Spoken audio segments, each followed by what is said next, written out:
Students देखिए student, अभी हम यहाँ पे कुछ स्टैंडर्ड डेरिवेटिव जो होंगे ट्रिग्नोमेट्रिक इन्वर्स ट्रिग्नोमेट्रिक फंक्शन के, उनका एक टेबल देखें। उस टेबल को हम थोड़ा सा पढ़ते हैं।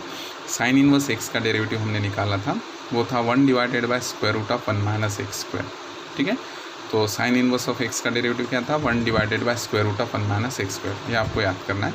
कॉस इन्वर्स एक्स का सेम इसी तरह से डेरिवेटिव है, सिर्फ यहाँ पे नेगेटिव साइन है। तो 1 divided by square root of 1 minus x square. ठीक है, और यहाँ पे देखिए कंडीशंस जो है ना, mod of x is less than 1, इसलिए कि साइन जो होता है वो ऑसिलेट्स होता है 1 और -1 के बीच में। जैसे आप ये वाला ग्राफ अगर लेते हो साइन का, तो वो 1 और -1 माइनस +1 और -1 के बीच में क्या होता है? वो ऑसिलेट्स होता है। ठीक है स्टूडेंट, तो यहाँ पे 1 और -1 में ऑसिलेट्स होता है, इसलिए यहाँ पे ये कंडीशन देखे कि mod of x is less than 1। ठीक है, तो इसका मीनिंग ये होता है कि mod of x is less than 1 मतलब एक्स की वैल्यू जो होगी 1 और -1 के बीच में होगी। ठीक है स्टूडेंट, तो ये इस तरह से कंडीशन है। ये वाले जो बाकी के कंडीशन है स्टूडेंट, ये हम ट्रिग्नोमेट्रिक फंक्शन जब पढ़ेंगे तब हम इसके बारे में डिस्कस करेंगे, क्योंकि ये सिर्फ कंडीशन 1 और 2 के लिए है। तो मतलब ये जो फंक्शन होगा, ये फंक्शन का इन्वर्स फंक्शन और एग्जिस्ट तभी होगा जब ये हम कंडीशन कंसिडर करते हैं। तो इसको हम रिस्ट्रिक्ट करते हैं एक्चुअली -π/2 to π/2। तो इस डोमेन में ये वाला जो फंक्शन होगा वो क्या हो जाएगा? 1 1 एंड 1 2 होगा। तो ये कंडीशंस हम ट्रिग्नोमेट्रिक फंक्शन पढ़ते वक्त पढ़ेंगे। वैसे भी मैंने जब इनका जो डेरिवेटिव फाइंड आउट किया था हमने, तब मैंने इसके बारे में बताया था आपको।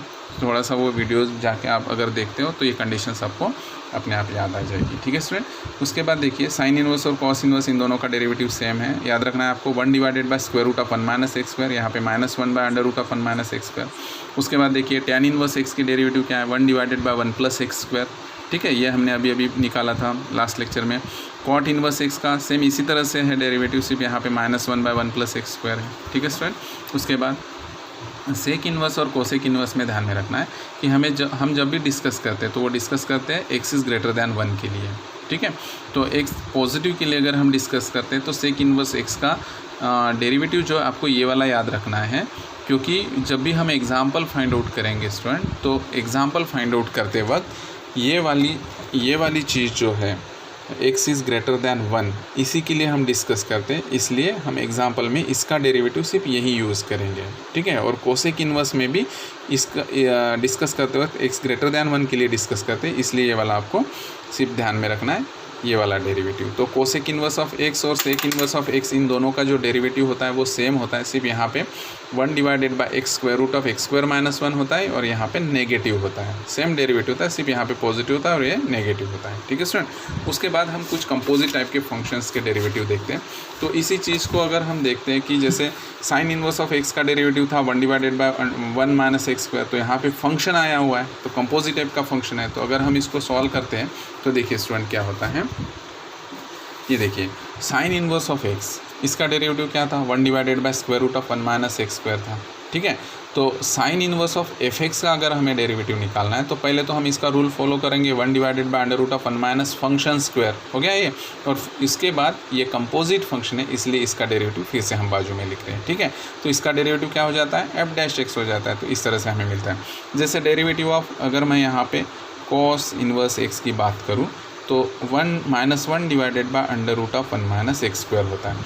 तो अगर मुझे यहाँ पे डेरिवेटिव इसका किसी भी कंपोजिट फंक्शन का डेरिवेटिव अगर मुझे निकालना है तो -1 divided by square root of 1 minus function square लिखना होगा, इनटू डेरिवेटिव ऑफ यहाँ पे लिखना होगा फंक्शन।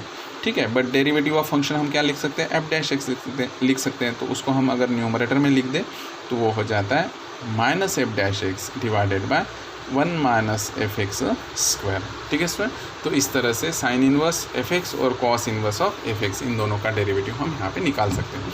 उसके बाद देखिए स्टूडेंट, अगर हमें डेरिवेटिव निकालना होगा टैन इन्वर्स ऑफ एक्स का, ठीक है, तो टैन इन्वर्स ऑफ एक्स का डेरिवेटिव होता है 1 divided by 1 plus x square. ठीक है, तो डेरिवेटिव ऑफ अगर मुझे निकालना है टैन इन्वर्स ऑफ फंक्शन का, तो सिंपली हमें यहाँ पे लिखना होगा 1 डिवाइडेड बाय 1 प्लस एक्स की जगह एफ एक्स आया हुआ है, तो ये एफ एक्स का square into derivative of f x. But F x का डेरिवेटिव क्या होता है? एफ डैश एक्स होता है। यहाँ पे हो जाएगा एफ डैश एक्स और यहाँ पे हो जाएगा 1 बाय 1 प्लस एफ एक्स का स्क्वायर। ठीक है, तो इस तरह से हम tan इनवर्स का भी डेरिवेटिव फाइंड आउट कर सकते हैं। ठीक है, उसके बाद derivative of sec inverse x अगर लेते हैं आप, तो derivative of sec inverse x का डेरिवेटिव होता है 1 divided by x under root of x square minus 1। तो अगर हमें derivative of sec inverse of function अगर लेते हैं हम, तो 1 divided by function under root of function का स्क्वायर माइनस 1। देखिए सेक इनवर्स ऑफ फंक्शन अगर होता है तो क्या हो जाता है 1 divided by function under root of function का स्क्वायर माइनस 1। ठीक है, हमने इसको फॉलो किया है यहाँ पे, और यहाँ पे फिर से फंक्शन का डेरिवेटिव होगा बाजू में, तो हम उसको न्यूमरेटर में लिख देंगे। ठीक है, तो इस तरह से हम इसका डेरिवेटिव फाइंड आउट करते हैं। यही टेबल यहाँ पे देखिए स्टूडेंट, तो ये देखिए sine inverse of function is equal to 1 divided by square root of 1 minus function square into derivative of function, वो न्यूमरेटर में लिखते हैं हम। ठीक है, उसके बाद यहाँ पे cos inverse of f x का हो जाएगा minus f dash x divided bye. ठीक है, तो ये सभी चीज़ें आपको थोड़ा सा याद रखना होगा। जो बेसिक डेरिवेटिव उसको याद कर लीजिए, उसकी जगह हमें कंपोजिट जब भी लगाते हैं तो हम क्या करेंगे कि फंक्शन लिखेंगे और उसके बाद उसका डेरिवेटिव बाजू में लिखेंगे, तो वो न्यूमरेटर में चला जाएगा। ठीक है, उसके बाद कुछ ये इंपॉर्टेंट फार्मूलेज हैं जो ट्रिग्नोमेट्रिक फंक्शंस में आता है एक्चुअली, तो ये सभी के सभी फार्मूले आपको ट्रिग्नोमेट्रिक फंक्शंस में पढ़ने को मिलेंगे। बट यहाँ पे इसका ये यूज़ है स्टूडेंट, जब भी हमें इस टाइप के कोई भी फंक्शंस का डेरिवेटिव हमें निकालना होगा आके, तो हम डायरेक्ट इसका derivative sign inverse of sine of function अगर देखे है, कोई भी है, समझ लीजिए sine inverse of sine of x अगर है यहाँ पे, तो हम साइन इनवर्स ऑफ इसको एफ एक्स कंसिडर करके अगर डेरिवेटिव निकालते तो निकल जाएगा, बट वो बहुत बड़ा हो जाएगा। तो अगर sign inverse of sine of x, यहाँ पे sign inverse of sine cancel होकर अगर यहाँ पे हमें एक्स मिलता है, तो एक्स का डेरिवेटिव सिंपल 1 है, तो हम यहाँ पे डायरेक्ट इसका डेरिवेटिव इसको रिड्यूस करके हम इसको फाइंड आउट कर सकते हैं। देखिए यहाँ पे देखिए साइन इनवर्स ऑफ एक्स अगर होता है ना, तो ये साइन इनवर्स साइन हो या तो साइन इनवर्स हो, तो इसका फार्मूला ये है कि साइन इनवर्स ऑफ साइन या तो साइन इनवर्स, ये कैंसिल हो जाता है और यहाँ पे हमें ये वाला एंगल मिल जाता है। ठीक है उसमें, या तो ये वाली चीज़ मिल जाती है हमें यहाँ पे, ये वाली वैल्यू मिल जाती है यहाँ पे, तो इसका हम डायरेक्ट डेरिवेटिव निकाल सकते हैं। Tan inverse of tan inverse of tan cancel हो जाएगा, टैन इनवर्स कैंसिल हो जाएगा, है ना स्टूडेंट।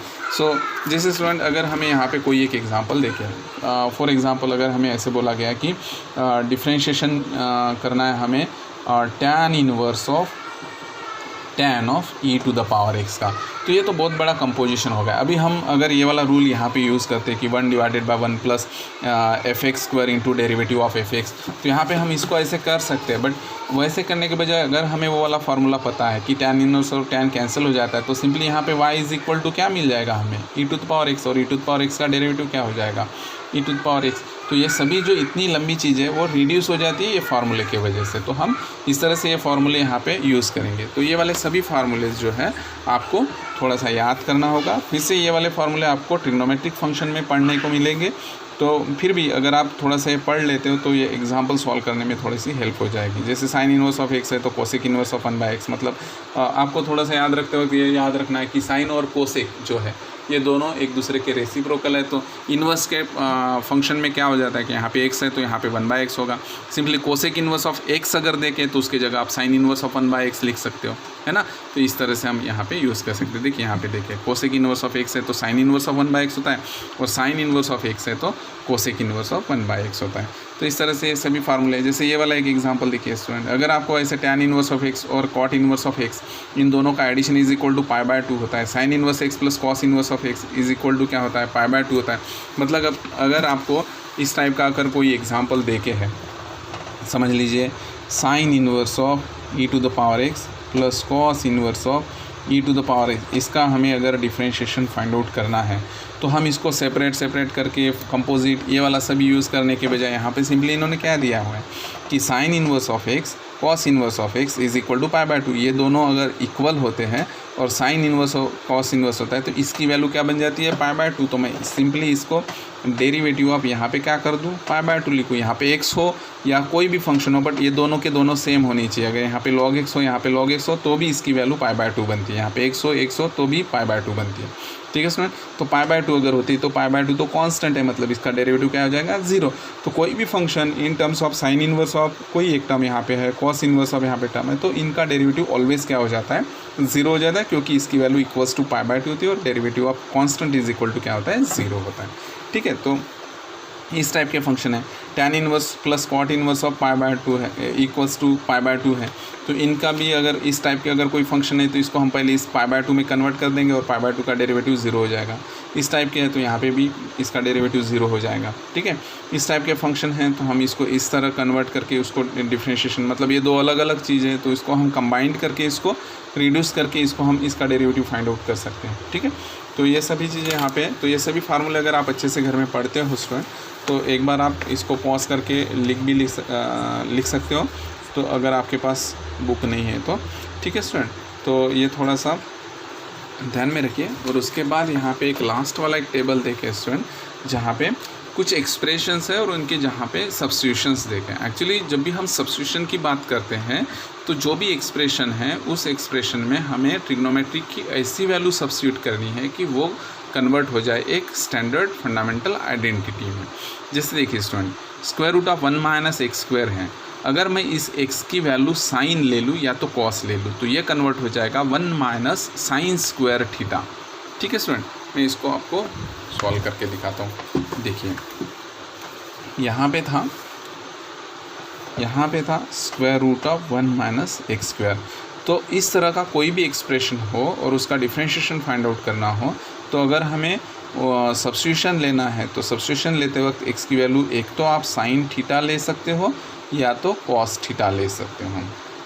ठीक है, या तो x is equal to cos theta. अगर मैं यहाँ पे साइन थीटा रख दूँ तो देखिए 1 माइनस साइन स्क्वायर थीटा हो जाएगा। और आपको पता है कि 1 minus sine square theta is equal to क्या होता है, कॉस स्क्वायर थीटा होता है, और इज इक्वल टू क्या मिल जाएगा, कॉस ऑफ थीटा। तो इस तरह से हमें यहाँ पे x की वैल्यू ऐसी कंसीडर करनी कि ये कन्वर्ट एक फंडामेंटल आइडेंटिटी में हो जाए।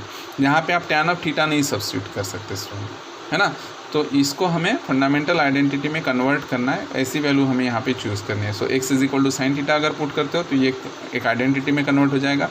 कॉस थीटा यहाँ पे सब्स्टिट्यूट करते हो तो 1 minus cos square theta is equal to sine square theta बन जाएगा और यहाँ पे आपको साइन थीटा मिलेगा। मतलब ये जो स्क्वायर रूट है, इस स्क्वायर रूट को अगर हमें ये टर्म से फ्री करना है तो उसके लिए हमें यहाँ पे कुछ चीज़ें सब्स्टिट्यूट करनी होगी, या तो सब्स्टिट्यूशन लेना होगा। तो उस वक्त हमें यहाँ पे x की वैल्यू अगर हम साइन थीटा लेते हैं तो ये स्क्वायर रूट से फ्री हो जाएगा। ठीक है, सो इसी तरह से यहाँ पे बाकी कुछ चीज़ें देखिए, जैसे 1 माइनस एक्स स्क्वायर है तो यहाँ पे आप टैन थीटा ले सकते हो या तो कॉट थीटा ले सकते हो। इसलिए ले सकते हो कि आपको पता है ये वाली एक फंडामेंटल आइडेंटिटी है, 1 plus tan square theta is equal to sec square theta. ठीक है स्टूडेंट, तो अगर मैं यहाँ पे टैन स्क्वायर थीटा लिख दूँ तो ये हो जाता है सेक स्क्वायर थीटा माइनस 1।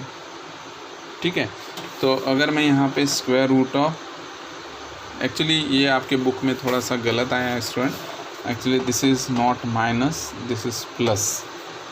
ठीक है, ये थोड़ा सा बराबर कर लीजिए, 1 प्लस चाहिए था यहाँ पे, क्योंकि ये देखिए 1 plus tan square theta is equal to क्या हो जाता है, सेक स्क्वायर थीटा। तो 1 प्लस एक्स स्क्वायर है वो वहाँ पे।